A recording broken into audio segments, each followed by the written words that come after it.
என்னை மட்டும்தான் சேவிக்க வேண்டும், என்னை மட்டும்தான் சார்ந்து வாழ வேண்டும், என் வழியில இருக்க வேண்டும்.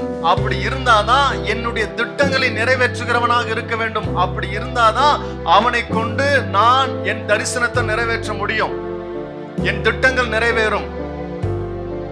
ரோமர் 9:10 நாம் வாசிப்போம்.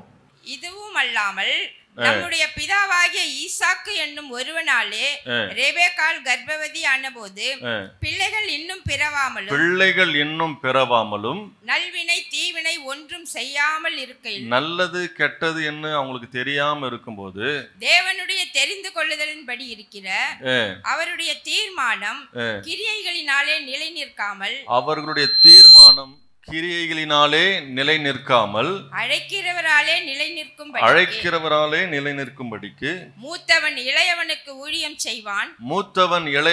ஊழியம் செய்வான் என்று அவளுடனே சொல்லப்பட்டது. அப்படியே யாக்கோபை சிநேகித்து ஏசாவை வெறுத்தேன் என்று எழுதியிருக்கிறது. ஆகையால் நாம் என்ன சொல்லுவோம்? தேவனிடத்திலே அநீதி உண்டென்று சொல்லலாமா? சொல்லக்கூடாது. போதும். வசனம் சொல்லியிருக்கிறது, ஏசாவை வெறுத்து யாக்கோபை சிநேகித்து ஏசாவை வெறுத்தேன் அப்படின்னு வசனம் இருக்கு. மூத்தவன் இளையவனை சேவிப்பான் அப்படின்னு வசனம் போட்டிருக்கு. வேற என்ன போட்டிருக்கு? மேல 11வது வசனம், பிள்ளைகள் இன்னும் பிறக்கவே இல்லை. யாருக்கு பிறக்கல? ரெபெக்காளுக்கு பிள்ளைய பிறக்கல. ஆனா நல்லது கெட்டது எது நல்லது எதுன்னு யாருக்கு தெரியாது? பிறக்கிற பிள்ளைங்களுக்கு தெரியாது. பிறக்கிறதுக்கு முன்னாடியே ஆண்டவர் என்ன பண்ணிட்டாரு? தீர்மானம் பண்ணி வச்சிருக்கிறாரு. என்ன தீர்மானம் பண்ணி வச்சிருக்கிறாரு?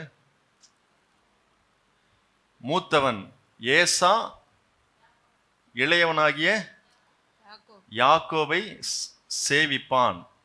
அப்படின்னா என்ன அர்த்தம்? யாக்கோபு பெரியவனா இருப்பான், ஏசா மூத்தவன். அவன் வாழ்க்கையில அவன் யாக்கோபோட சிறியவனா இருப்பான். யாக்கோபு சிறியவனா இருந்தாலும் அவன் ஆசீர்வாதத்துல இஸ்ரவேலின் சந்ததியா மாறுவான் அப்படின்னு ஆண்டவர் சொல்றாரு. அப்படி சொல்லிட்டு அப்போ மூத்தவன் இளையவனுக்கு ஊழியம் செய்வான் என்று சொல்லும்போது யாக்கோபு சிநேகித்தேன். முக்கியமா அதுதான். யாக்கோபு என்ன பண்ண? நான் நேசிக்கிறேன். யாரை வெறுக்கிறேன்?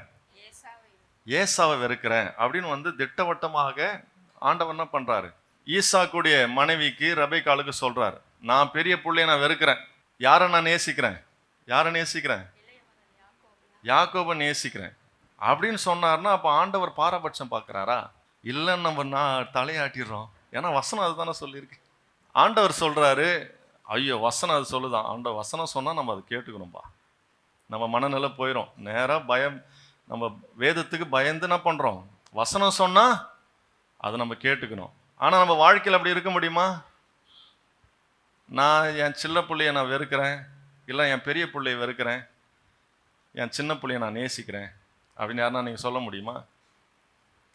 வசனம் தானே சொல்லியிருக்கு. என் ஆண்டவர் தானே சொல்லியிருக்கிறாரு.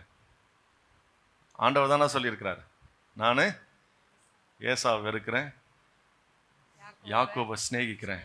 அதே மாதிரி நானும் என் வாழ்க்கையில் ஒரு பிள்ளைய வெறுப்பேன், ஒரு பிள்ளைய நேசிப்பேன். நம்ம யாருன்னா சொல்ல முடியுமா?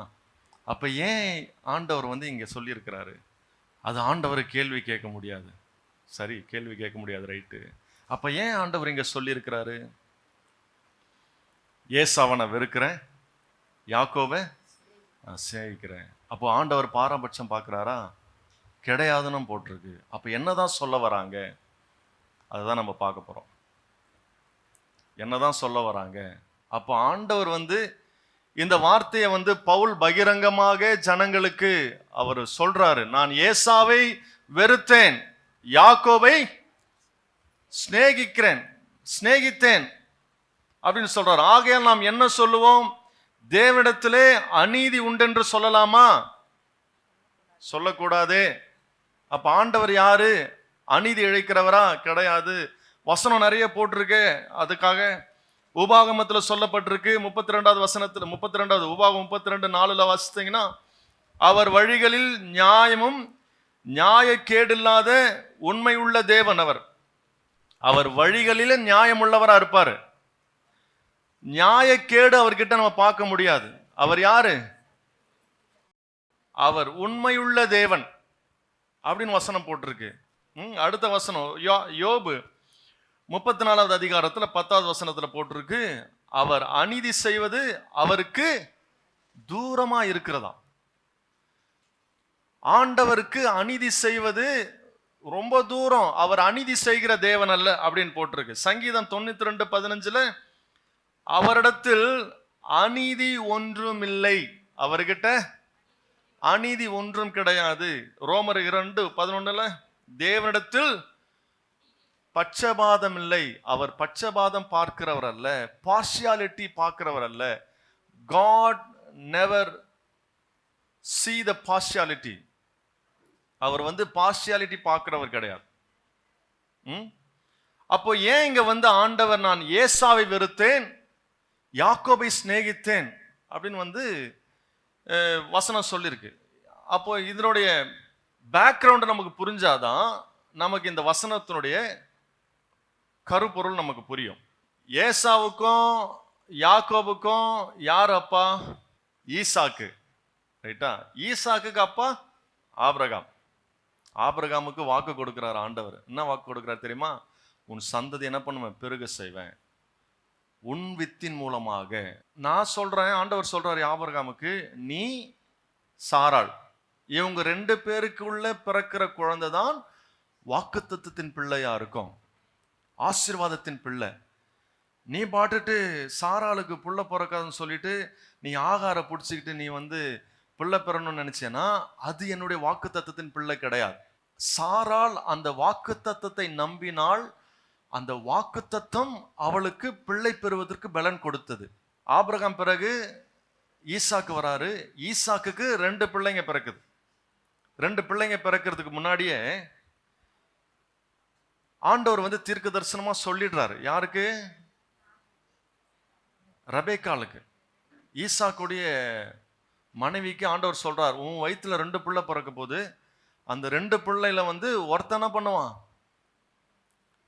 மூத்தவன் இளையவனை வணங்குவான், இளையவன் அவன் ஆசீர்வாதமா இருப்பான் அப்படின்னு தீர்க்க தரிசனமா வர்றதுக்கு முன்னாடியே சொல்றாரு. அப்போ இந்த மூத்தவன் யாருன்னா ஏசா. இந்த ஏசா அவனுடைய லைஃப்பை பார்த்தீங்கன்னா அவன் ஹேண்ட்ஸம் பாய், ஃபிசிக்கில் ஃபிட்டாக இருப்பான், ஸ்மார்ட்டாக இருப்பான், ஸ்கில்ஃபுல் பர்சன். அவன் ஒரு வேலை செஞ்சான்னா கன் மாதிரி செய்வான், நல்லா உழைக்கிற ஆள், திறமசாலி. யார் முதல்ல பிறக்கிறது? ஏசா முதல்ல பிறக்கிறான். முதல்ல பிறந்ததுனால எல்லா பிறப்பு உரிமையும் அவனுக்கு போய் சேரும். யாருக்கு? ஏசாவுக்கு போய் சேரும். ஆண்டவர் வழிபடுறதுலையும் சரி, பர்த் ரைட் அப்படின்னு சொல்லுவாங்க, பிறப்புரிமை, சேஷ்ட புத்திர பாகம் அப்படின்னு வசனம் போட்டிருக்கு. எல்லாத்துலேயும் எல்லா பிளஸ்ஸிங்லையும் அவர் ஏசாவுக்கு என்னது? டபுள் போர்ஷன், 2 மடங்கு ஆசீர்வாதம். யாருக்கு போய் சேர்ந்துரும்? ஏசாவுக்கு சேர்ந்துரும். அப்படிதான் இந்த ஒரு லைஃப்ல அப்படிதான் அவனை பார்க்குறாங்க. யாக்கோபு பார்த்தீங்கன்னா அவன் செகண்ட் சைல்டு, 2வது மகன். அவனுக்கு ஏசாவுக்கு கிடைக்கிற மாதிரி அவனுக்கு பெருசா கிடைக்காது. அவன் யாரு? அவன் வீட்லயே சுத்தின்னு இருப்பான். யாருங்க? யாக்கோபு பெருசா வேலைக்கு போக மாட்டாரு. அவர் வேட்டையாட தெரியாது அவருக்கு. நைஸா வாங்கி சாப்பிடுவாரு. சாமர்த்தியமா வீட்டில் சுத்தியே வேலையை பார்த்து அப்படியே பொழைச்சின்னு போற மாதிரி அவர். அவங்க அண்ணங்கிட்ட ஏமாத்தி சாப்பிட்ற ஆளு யாரு? யாக்கோபு. அம்மா கூடவே இருந்து கிச்சன் வேலையே பார்த்துக்கின்னு அப்படியே அம்மாவை நைஸாக பேசி எல்லாத்தையும் பண்ணுறவர். அப்படிதான் யாக்கோபும் ஏசாவும் இருக்கிறாங்க. ஆனால் பாருங்க, இந்த இடத்துல பாருங்க, ஆண்டவர் பார்க்குற கண்ணோட்டம் எப்படி இருக்குன்னு பாருங்களேன். இப்போ இதில் நம்ம பார்த்த பிரகாரம் யாருக்கு தான் வந்திருக்கணும்? யாரை தான் ஆண்டவர் ஆசீர்வதிச்சிருக்கணும்? பேசலாம் நம்ம. யாரை தான் ஆண்டவர் ஆசீர்வதிக்கணும்? ஏசாவுக்கு தான் ஏன்னா அவன் உழைக்கிறான், வேட்டையாடுறான், சுயபலத்துல சார்ந்து இருக்கிறான், எல்லாமே பண்றான். ஆனா ஆண்டவர் சொல்றாரு, நீங்க நினைக்கிற மாதிரி நான் ஒருத்தனை ஆசீர்வதிக்க மாட்டேன். நீ நினைக்கிற இவன் தான் சொல்லிட்டு இவனை நான் வெறுக்கிறேன். யாரை நான் நேசிக்கிறேன்? யாக்கோபை தான் நேசிக்கிறேன் அப்படின்னு சொல்றாரு. ஏன் ஆண்டவர் அதை சொல்றாரு? அப்ப ஆண்டவர் அநீதி பார்க்கிறாரா? கிடையாது. அப்ப எதனால இந்த வசனத்துல சொல்றாருன்னு பாத்தீங்கன்னா, ஆதியாகமம் 25 வாசிங்க. ஆதியாகமம் 25 23வது வசனத்தை வாசிங்களேன். 2 ஜாதிகள் உன் கர்ப்பத்தில் உண்டாயிருக்கிறது. அதற்கு கர்த்தர் 2 ஜாதிகள் உன் கர்ப்பத்தில் உண்டாயிருக்கிறது. 2 வித ஜனங்கள் உன் வயிற்றில் இருந்து பிரியும். எத்தனை வித ஜனங்களா? 2 விதமான ஜனங்கள் உன் வயிற்றிலிருந்து பிரியும். அவர்களில் ஒரு ஜனத்தார், அதுல ஒருத்தன் என்ன பண்ணுவான்? மற்ற ஜனத்தாரை பார்க்கிலும் பலத்திருப்பான், மூத்தவன் இளையவனை சேவிப்பான் என்றார். அது யாருன்னா, மூத்தவன் இளையவனை சேவிப்பான். 2 மக்களும் வயிற்றுல இருந்து பிரிவாங்க. அதுல ஒருத்தன் பலத்திருப்பான், இன்னொருத்தன் பலத்திருக்க மாட்டான். மூத்தவன் இளையவனை சேவிப்பான். ஆண்டவர் ஒருவனை தெரிஞ்சு கொள்ளும் போது, அடுத்த வசனத்தை வாசிங்க. 24. பிரசவ காலம் பூரணமான போது அவள் கர்ப்பத்தில் இரட்டை பிள்ளைகள் இருந்தது. ஆண்டவர் வயிற்றில பிறக்கிறதுக்கு முன்னாடியே 2 பிரிவான ஜனத்தை ஆண்டவர் பார்க்கிறாரு. 2 பிரிவான ஜனத்தை ஆண்டவர் பார்க்கிறாரு. 2 விதமான ஜனங்க உன் வயிற்றுல இருக்கும். ஒருத்தன் மூத்தவனா இருப்பான், ஒருத்தன் இளையவனா இருப்பான். ஆனா இளையவன் தான் என்ன பண்ணுவான்? ஆசீர்வாதமா இருப்பான். மூத்தவன் ஆசீர்வாதமா இருக்க மாட்டான். ஏன்னா அந்த வயிற்றிலே ஆண்டவர் பார்த்துட்டாரு, இவன் என்னை சிநேகிக்கிறவனாகவும் இவன் என்னை வழிபடுகிறவனாகவும் இருக்கிற ஒரு பிள்ளையாக அவனுக்குள்ள இருக்கிற அந்த குணத்தை ஆண்டவர் பார்க்கிறார். யாரு பிறந்தாலும் சரி, பிறக்கிறவன் என்னை மட்டும்தான் சேவிக்க வேண்டும், என்னை மட்டும்தான் சார்ந்து வாழ வேண்டும், என் வழியில இருக்க வேண்டும். அப்படி இருந்தாதான் என்னுடைய திட்டங்களை நிறைவேற்றுகிறவனாக இருக்க வேண்டும். அப்படி இருந்தாதான் அவனை கொண்டு நான் என் தரிசனத்தை நிறைவேற்ற முடியும், என் திட்டங்கள் நிறைவேறும். அப்ப ஏசாவுடைய சுபாவம் அப்படிப்பட்டது அல்ல. அப்ப ஆண்டவர் அங்கேயே பிரிச்சுட்டாரா? கிடையாது. எல்லாத்தையும் ஆண்டவர் புதிய ஏற்பாட்டில் மாத்தி எழுதிட்டாரு. சரியா? இது ஏன்னா இஸ்ரவேல் ஜனங்களுக்குள்ள ஒரு மனநிலை இருந்தது. சரிங்களா? இஸ்ரவேல் ஜனங்களுக்குள்ள ஒரு மனநிலை இருந்தது. அந்த மனநிலை தொடர்ந்து நம்ம அதை வாசிப்போம். 2 ஜாதி பிரியும், 2 மக்கள் இருப்பாங்க. அதுல ஒருத்தன் என்னை சேவிக்கிறவனாக என் வழியில நடக்கிறவனாக இருப்பான். அவன் தான் யாரு? யாக்கோபு. இன்னைக்கு நல்லா கவனிச்சுக்கோங்க. இன்னைக்கு நாம சபையில ஆண்டவர் ஆராதிக்கிறோம், ஆண்டவரை தொழுது கொள்ளுகிறோம் என்று சொன்னால், எப்படி யாக்கோபை ஆண்டவர் தெரிந்து கொண்டாரோ அது போல உங்களையும் என்னையும் ஆண்டவர் தாயின் கருவில உருவாவதற்கு முன்னமே கர்த்தர் உன்னை கண்டதுனாலதான் இந்த இடத்துல நாம உட்கார்ந்து இருக்கிறோம். எத்தனை பேருக்கு நான் சொல்றது புரியுது? அன்னைக்கு யாக்கோபை பார்த்தாரு, அன்னைக்கு யாக்கோபை தெரிந்து கொண்டார். காரணம், இவன் என் வழியில நடக்கிறவனா இருக்கிறான். அவனுடைய சுபாவங்கள் ஆண்டவர் பார்க்கிறாரு. பிறக்கிறதுக்கு முன்னாடி நம்ம எப்படி இருக்கிறோம்னு ஆண்டவர் பார்க்கிறார் பாருங்க. இன்னைக்கு நம்ம ஆண்டவரை தொழுது கொள்றோம்னா, தாயின் வயிற்றுல உருவாவதற்கு முன்னமே இவன் என்னுடைய சந்ததியா இருப்பான், இவர்கள் என்னுடைய பிள்ளைகளா இருப்பாங்க என்று சொல்லி ஆண்டவர் தெரிந்து கொண்டதுனாலதான் இன்னைக்கு நம்ம ஆண்டவரை எத்தனையோ போராட்டம் வந்தாலும் பிரச்சனை வந்தாலும் எல்லாத்தையும் தாண்டி கர்த்தர் இன்னைக்கு நம்மை ஆசீர்வாதமா வச்சிருக்கிறாரு. அவரை ஆராதிக்கிற பிள்ளையா வச்சிருக்கிறாரு. விசுவாசிக்கிற ஒரு ஆமென் சொல்லுங்க. அல்லேலூயா. 27 வாசிங்க. இந்த பிள்ளைகள் பெரியவர்களான போது ஏசா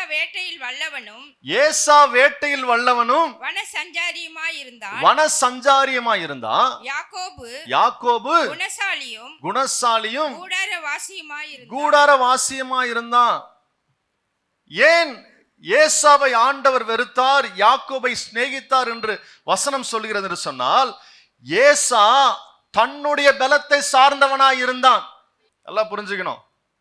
ஏசா எனக்கு யாரும் தேவையில்லை, ஆண்டவருடைய உதவி எனக்கு தேவையில்லை, என்னால தனியா இருந்து சமாளிச்சு பொழைச்சிக்க முடியும்.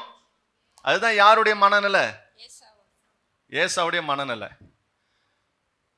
எனக்கு அழகு இருக்கு, திறமை இருக்கு, நான் உழைக்கிறேன்,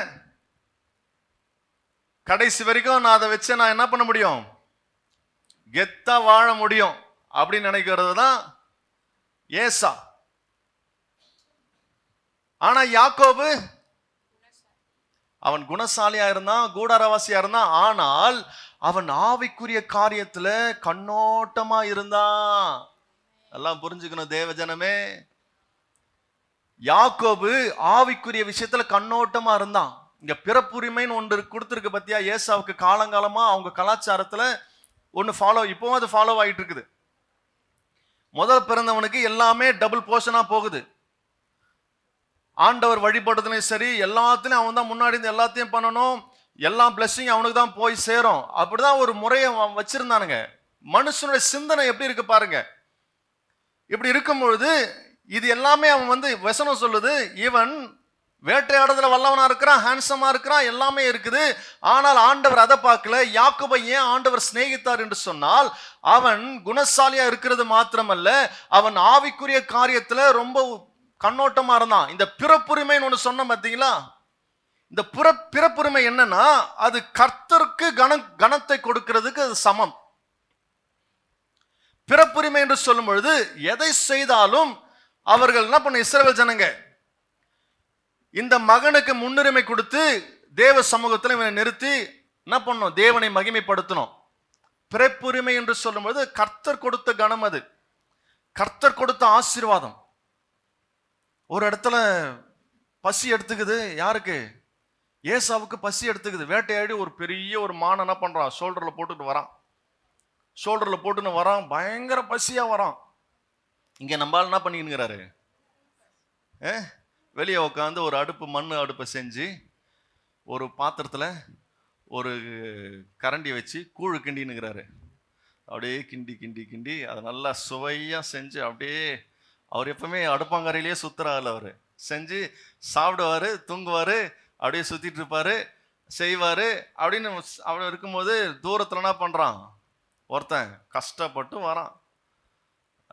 வரான்டா யாக்கோபு, ஏசா வரான். இன்னைக்கு அவனை இந்த நேரம் தான் சொல்லிட்டு அவர் வேலை நினைச்சிருக்க மாட்டான். அவன் செஞ்சிட்டு இருக்கிறான்.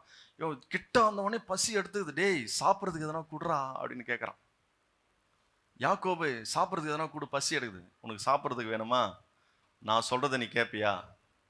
என்னடா இந்த நேரத்தில் பசி எடுக்குது, இப்போ போய் தொல்லை பண்றியாடா? நான் உனக்கு சாப்பாடு கொடுக்கணும்னா நான் சொல்றதை நீ எனக்கு கொடு. அப்படின்னாடா வேணும் உனக்கு? உனக்கு பிறப்புரிமை இருக்குது பத்தியா, சேஷ்ட புத்திர பாகம். அந்த சேஷ்ட புத்திர பாகத்துல என்ன பண்ண, எனக்கு நீ வித்துரு. நான் உனக்கு ஒரு கிண்ண கஞ்சி கொடுக்குறேன், நீ என்ன பண்ண, எனக்கு அதை வித்துரு. இந்த சேஷ்ட புத்திர பாகம் எதை குறிக்குது? இது கர்த்தருடைய கணத்தை குறிக்குது. இந்த சேஷ்ட புத்திர பாகம் அது தேவன் கொடுத்த ஆசீர்வாதம், அது தேவனால உண்டானது எனக்கு அப்படின்னு அவன் யோசிச்சிருக்கணும். யாரு? ஏசா யோசிச்சிருக்கணும். இவன் கேட்ட உடனே வசனம் சொல்லுது, டேய், சேஷ்ட புத்திரமாவது ஏதாவது இதான் எடுத்துக்கோ, சேஷ்ட புத்திர பாகம் தானே வேணும் உனக்கு, இந்தா எடுத்துக்கோ, எனக்கு கஞ்ச கூடுறான் முதலான்னு கேட்குறான். என்ன சொல்லியிருக்கணும்? உயிரே போனாலும் ஆண்டோடைய ஆசீர்வாதத்தை நான் விட்டு கொடுக்க மாட்டேன்னு சொல்லியிருக்கணும். கர்த்தருடைய காரியத்தை அவன் கனப்படுத்தி இருக்கணும். எந்த சூழ்நிலை வந்தாலும் சரி, எனக்கு ஆண்டவர் தான்டா முக்கியம். நீ என்னடா எனக்கு சோறு போட போற, கர்த்தர் எனக்கு சோறு போடுவாரா, கர்த்தர் கொடுப்பாரான்னு சொல்லி இருக்கணும். யாரு? ஏன் ஆண்டவர் ஏசாவை வெறுத்து யாக்கோபன் அவன் நேசித்தார்னா, விஷயம் எங்கிருந்து ஆரம்பிக்குது பாருங்க. இவன் என்ன பண்ணிட்டான்? அந்த வசனத்தில் தொடர்ந்து வாசித்தீங்கன்னா, ஏசா ஆ, வேட்டையாடி கொண்டு வருகிறது ஆ. ஈசாக்குனுடைய வாய்க்கு 28வது வசனம். ஈசாக்குனுடைய வாய்க்கு ருசிகரமாய் இருந்ததினாலே ருசியா இருந்ததுனால ஏசாவின் மேல் ஏசாவின் மேல் பட்சமாய் இருந்தான். பட்சமா இருந்தான். ரெபேக்காளோ சரி, 29. ஒரு நாள் ஏசா வெளியிலிருந்து களைத்து ரொம்ப வந்தபோது டயர்டா வராரு. யாக்கோபு கூழ் சமைத்து கூழ் கொண்டிருந்தான். காய்ச்சிக்கிட்டு இருக்கிறாரு. அப்பொழுது ஏசா யாக்கோபை நோக்கி, அந்த சிவப்பான கூழிலே அந்த நான் நல்ல கண்ணுக்கு சூப்பரா இருக்குதுடா, டேய் கொஞ்சம் குடுறா, நான் சாப்பிட சிவப்பான கொஞ்சம் தா, கூழ்ல கொஞ்சம் குடுறா, நான் பசியா இருக்கிறேன்டா அப்படின்னு சொல்றான். இளைத்திருக்கிறேன் என்றான். ரொம்ப டயர்டா இருக்கிறேன்டா, எனக்கு கொஞ்சம் குடுறா அப்படின்னு கேட்கும்போது இங்க வந்து யாக்கோபு என்ன பண்றாரு, ஒரு செக் வைக்கிறாரு. யாக்கோபு லேஸ்பட்டாலா? சாதாரண ஆளு கிடையாது யாக்கோபு. இல்ல, இருக்கிறதுலே வில்லங்கமான ஆளு யாரு? எப்படி ஸ்கெட்ச் போட்டு ஒருத்தனை தூக்குனா எப்படி காலி ஆவான்னு யாருக்கு தெரியும்? யாருக்கு தெரியும்? யாக்கோபுக்கு தெரியும். பிளான் பண்ணி செய்வார். எதுவாக இருந்தாலும் பிளான் பண்ணி செய்யணும்னு வாங்க பத்தியா, அந்த மாதிரி யார் செய்வா? யாக்கோபு. ஆனாலும் ஏன் ஆண்டவர் அவனை நேசிச்சாரு? கேட்கும் போது என்ன பண்றான்? 31ல வாசிங்களேன். அப்பொழுது யாக்கோபு, உன் சேஷ்ட புத்திர பாகத்தை செக்கு வைக்கிறார் நம்மால, உன் சேஷ்ட புத்திர பாகத்தை இன்று எனக்கு விற்று எனக்கு வித்து கொடுத்துரு. அந்த சேஷ்ட புத்திர பாகம் எதுவா இருந்தாலும் கடவுளுக்கு செய்யற எந்த ஒரு விஷயமும் ஆசீர்வாதம் எல்லாத்தையும் நான் தான் செய்வேன், இனிமேல நீ செய்யக்கூடாது, டீலா அப்படின்னு சொல்லி கேட்கிறான். அப்புறம் அதற்கு ஏசாவுடைய ரெஸ்பாண்ட் எப்படி இருக்கு பாருங்க. இதோ நான் சாக போகிறேனே, டேய் நான் சாக போறேன்டா, இந்த சேஷ்ட புத்திர பாகம் எனக்கு என்னத்திற்கு என்றான். இது எதுக்குடா எனக்கு? சேஷ்ட புத்திர பாகமாவது கோஷ்ட புத்திர பாகமாவது எத்தனை போடா, எனக்கு கையில தெம்பு இருக்கு, உழைக்க மனசுல தெம்பு இருக்கு, உடல்ல தெம்பு இருக்கு, நான் அழகா இருக்கிறேன், என்னை சுத்தி 1000 பேர் வருவாங்க, நான் போனேன்னா நான் என்ன பண்ணுவேன்? எல்லாத்தையும் சமாளிப்பேன். இதனால நான் வந்து பிழைக்கல, அதான் அதுக்கு அர்த்தம். எதனால? இந்த சேஷ்ட புத்திர பாகம் என்ன ஆசீர்வாதமா வைக்கல, ஏன் நான் உழைக்கிற உழைப்பதான் என்னை வந்து நிக்க வச்சிருக்குது. நான் சொல்றது எத்தனை பேருக்கு புரியுது? இப்படிதான் சொல்லின்னு இருக்கிறாரு ஏசா. கடைசியில் அந்த வசனம் சொல்லுது, அந்த அதிகாரத்துல கடைசி வசனம் பாருங்க. அப்பொழுது யாக்கோபு ஏசாவுக்கு அப்பத்தையும் பயிற்றங்கூழையும் கொடுத்தான். பிளான் பண்ணி வித்துட்டாரு.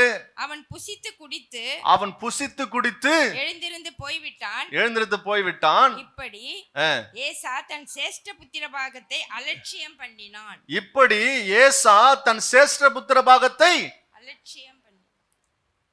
ஏசாவு despised the birthright of God. அவன் சேஷ்ட புத்திர பாகத்தை அலட்சியம் செய்தான். ஆண்டவருடைய ஆசீர்வாதத்தை அவன் அலட்சியம் செய்தான். காரணம் என்னன்னா, எனக்கு ஆண்டவர் தேவையில்லை, ஆண்டவருடைய பிரசனை எனக்கு வேண்டாம், எனக்கு தெம்பு இருக்குது, என்னால முடியும், என் சுயபலத்தை சார்ந்து எது வேணாலும் நான் செஞ்சுக்க முடியும்னு சொன்னான். பார்த்தீங்களா? அங்கதான் ஏசாவை ஆண்டவர் வெறுத்தார். நான் சொல்றது புரியுதா? நம்முடைய நல்லா புரிஞ்சுக்கோங்க, அவனுடைய திறமை ஆண்டவருக்கு உன் திறமையும் உன் சுயபலமும் முக்கியம் கிடையாது. ஆண்டவருக்கு எது தெரியுமா முக்கியம்? யாரு ஆவிக்குரிய மனுஷனா இருக்கிறானோ, யாரு கர்த்தருடைய காரியத்திற்கு அடுத்த காரியத்தில் அவன் தேடி ஆண்டவரை தேடுவதில் அவன் வாஞ்சையா இருக்கிறானோ, அவனை கொண்டுதான் கர்த்தர் பெரிய காரியங்களை செய்வார். நான் சொல்றது எத்தனை பேருக்கு புரியுது? நான் சொல்றது புரியுதுங்களா? புரிஞ்ச ஒரு ஆமேன்னு சொல்லுங்களேன். நீங்க உழைங்க, நீங்க ஆசீர்வாதமா சம்பாதிங்க, எதுவா இருந்தாலும் எல்லாத்துக்கு முன்னாடியும் கர்த்தரை மையமாக வைத்து வாழ்கிறவர்களுடைய சந்ததி தான் ஆசீர்வாதமா இருக்கும். புரிஞ்ச ஒரு ஆமேன்னு சொல்லுங்க. அல்லேலூயா. இங்கதான் வந்து ஏசா மிஸ் பண்றாரு. இங்கதான் ஏசா மிஸ் பண்றாரு. அப்படிப்பட்ட சந்ததி தான் ஆசீர்வாதமா இருக்கும். இன்னைக்கு உன் கையில எது வேணாலும் இருக்கலாங்க, அது முக்கியம் இல்லை. இருக்க வேண்டியவர் உன் வாழ்க்கையில இல்லையே, சரியா? தேட வேண்டிய ஆளை நீ சரியா தேட மாட்டியே. பிடிக்க வேண்டியவரை பிடிச்சாதானே உனக்கு ஆசீர்வாதம் உண்டாகும். உன் ஆவிக்குரிய வாழ்க்கை ரொம்ப சூம்பி போய் பலவீனமா இருக்கிறாரே, இந்த ஆவிக்குரிய மனுஷன் எவ்வளவுக்கு எவ்வளவு பலப்படுகிறானோ அவ்வளவுக்கு அவ்வளவு உலக பிரகாரமான ஆசீர்வாதங்களும் பலத்து இருக்கும். நான் சொல்றது எத்தனை பேருக்கு புரியுது? அல்லேலூயா. ரோமர் 9வது அதிகாரத்துல அந்த 14வது வசனத்தை வாசிங்க. ஆகையால் 13 அப்படியே யாக்கோபை சிநேகித்து ஏசாவை வெறுத்தேன் என்றும் எழுதியிருக்கிறதே. ஆகையால் நாம் என்ன சொல்லுவோம்? தேவனிடத்திலே அநீதி உண்டு என்று சொல்லலாமா? ஒரு பக்கம் நல்ல கவனிங்க, இந்த இஸ்ரவேல் ஜனங்களுடைய மனநிலை எப்படி இருக்கும்னா, இவங்க ஒரு பேட்டர்ன் வச்சிருக்கிறாங்க. என்ன பேட்டர்ன் தெரியுமா? எங்க சந்ததி இப்படிதான் இருக்கும், இப்படிதான் நாங்க ஆசீர்வாதமா இருப்போம்.